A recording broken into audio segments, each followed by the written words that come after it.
SB 561. Thank you. I'm happy to take you up on this offer to present SB 561. This is a common sense measure to ensure the safe disposal of pyrotechnic marine flares and other similar emergency distress signals. Since SB 1066 was vetoed last year, I have worked with both the Department of Toxic Substances Control and CalRecycle to address the concerns raised in the governor's veto message. The U.S. Coast Guard requires vessels longer than 16 feet operating on oceans to carry approved visual distress signals for use in emergencies. There are battery-powered alternatives, but many boaters carry 3 pyrotechnic flares because of their increased visibility during the day. Flares expire 42 months after manufacture, meaning they no longer satisfy the Coast Guard requirements.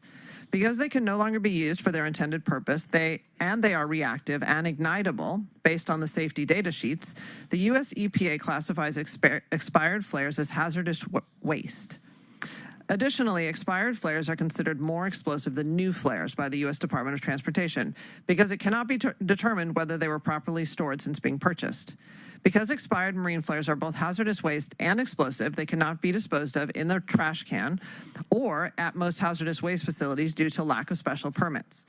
Alameda County is the only county in California that we have found that actively accepts flares, but even they lack the permits to actually dispose of those flares. As far as we know, there are only 3 facilities in the country that currently accept flares for disposal. None of them are in California. Boaters in coastal communities across the state are frustrated by the lack of disposal options. People stockpile them, they illegally dispose of them in trash or in the ocean. Expired flares have also been abandoned in front of local government buildings such as police and fire stations or left on docks.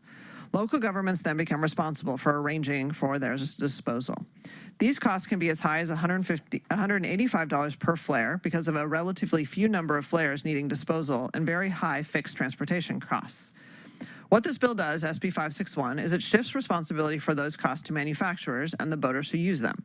This is an extended producer responsibility. A strategic collection program under SB 561 would take advantage of economies of scale and significantly reduce the disposal cost per flare. In 2019, a collection event saw costs of less than $13 per flare, roughly the price of a new flare. Given that boaters need 3 new flares every 3 years, the additional cost of $13 seems acceptable. SB 561 creates a more comprehensive program scope and ensures that DTSC can fully enforce this legislation. We are committed to continuing to work with the manufacturer Orion to ensure program requirements are fair while maintaining adequate oversight and accountability. This bill is supported by a broad coalition of stakeholders, including local governments, California professional firefighters, waste haulers, the environmental and public health organizations as well. With me today, I have Heidi Sanborn. I see her there. Thank you for coming on behalf of National Stewardship Action Council as a co-sponsor of this bill. Thank you very much. The floor is yours. Thank you. Happy Earth Day. And thank you to the chair, Senator Blakespear, and members. Again, I'm Heidi Sanborn with the National Stewardship Action Council, a nonprofit organization that advocates for a responsible circular economy. And we're proud to co-sponsor SB 561 with Zero Waste Sonoma to finally address the lack of marine flare disposal options available for California's ocean boaters and wilderness enthusiasts. I've been hearing about the lack of distressed flare signal disposal options literally for the 25 years I have been working with hazardous waste facilities. It's time to right the ship. Improper disposal of these flares can cause danger for our sanitation workers. In a video I'm happy to share, a marine flare goes off in the hands of one of our waste workers as he was hand sorting recyclables, and it barely missed his head. Alameda is literally the only county in California with a permanent marine flare collection due to the installing of the necessary but costly equipment to safely collect and store the flares. Due to the lack of infrastructure, household hazardous waste facilities, the Coast Guard offices, police, and fire departments across the state must turn away residents trying to do the right thing by bringing their unused flares to them. We've seen them literally dropped off in front of fire departments in boxes. Left with no solution, they resolve to dissolving them in buckets of water and throwing them in the trash. We have that in writing. Setting them off during the 4th of July. And storing them on their boats or in their garages. And these are all stories we've documented. I was even told by a marine safety officer in Santa Barbara that boaters give him the flares, he stores them, even though he's not supposed to, and gives them to the fireworks company that comes every 4th of July to set them off, and he doesn't know what he'll do with them if they don't take them in the future. Local jurisdictions have held at least 9 pilot marine flare collection events, most funded by the state household hazardous waste grants, well over $1 million worth. and the data is publicly available and has been provided to Orion. Through these projects, the lowest cost was $10.55 per flare in Alameda County. The statewide program will result in greater efficiencies of scale and significantly reduce transportation costs that cannot be realized with individual jurisdictions programs. All righty. Thank you very much. Thank you. All right. Others in support of SB 561? Nicole Wertelman on behalf of the Orange County Board of Supervisors in support. Thank you.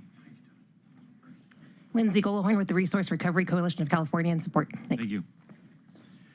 Jason Schmelzer on behalf of the California Product Stewardship Council, SWANA, and Alameda Stop Waste in strong support. Thank you. Chris Scroggin, Capital Advocacy on behalf of Republic Services in support. Melissa Sparks-Kranz with the League of California Cities in support. Jordan Wells on behalf of the California State Association of Counties in support. Thank you.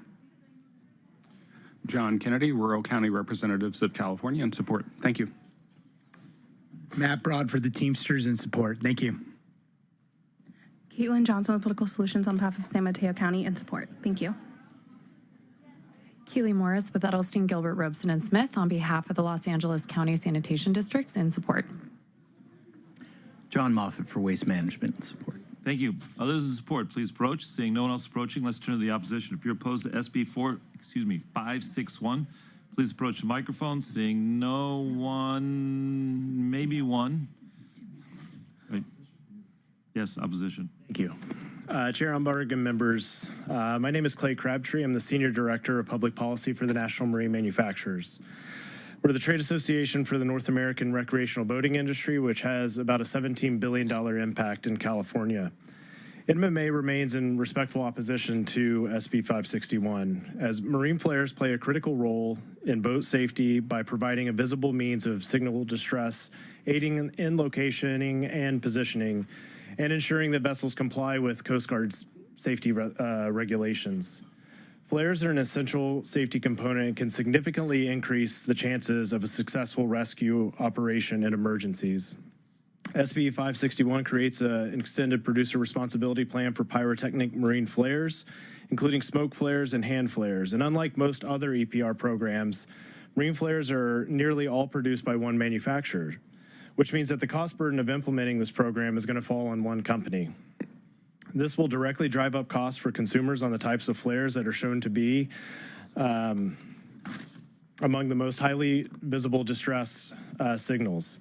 A 2019 study by the U.S. Coast Guard evaluated that the daytime distress signal effectiveness and found that there are substantial visibility differences in the various signals available to boaters, with smoke signals easily being the easiest to observe across more than 700 human subject observations. In fact, the alternative battery-powered marine flares are not approved by the Coast Guard for daytime use by themselves. Considering these facts, NMMA supports keeping an array of affordable marine flare options available to California boaters. Across the country, 61% of all boat owners have an annual household income of $75,000 or less. And this bill is inevitably going to increase boaters' access to pyrotechnic marine flares. NMMA is committed to ensuring that all boaters have the most effective safety equipment on the market and remains concerned that SB 561 will make a critical safety product less accessible to Californians. Thank you very much. Thank you. You're opposed, right? Yes. Okay. Good morning. Jim Lights on behalf of Orion Safety Products, the sole manufacturer of marine flares in the United States. We continue to extend our offer to the author to work with her to come up with a program that is appropriate for a single manufacturer of a product rather than the typical EPR model. We are opposed. Thank you. Thank you. All right. Sort of a tweener, Chair. Jerry Desmond with Recreational Boaters of California, working with both sides to try to ensure that whatever end-of-life take-back program there is tailored to there being one manufacturer and one program so that it's cost-effective to the boaters when they purchase the flares. Thank you. All right. Thank you very much. Others in opposition? Seeing no one else approach the microphone, let's bring it back to committee for questions. Questions by committee members? Seeing none. Senator Blakespear, would you like to close? Yes, thank you. I think the one point I'd like to make in closing is that There are bills like SB 54 that are extended producer responsibility that are criticized for having too many participants and it being too unwieldy. And then there's a bill like this with one manufacturer at the moment. Who knows when there will be more. But there's also concern that it's unworkable because there's only one. So it's extended producer responsibility really is the answer. We need to have the products managed by those who make them at their end of life and not have the cost externalized to the public and to our environment and all the others that bear the responsibilities. So I do continue to believe that this is really important and that we deal with this source of hazardous waste by having an extended producer responsibility program for it. And with that, I respectfully ask for your aye vote. Thank you very much.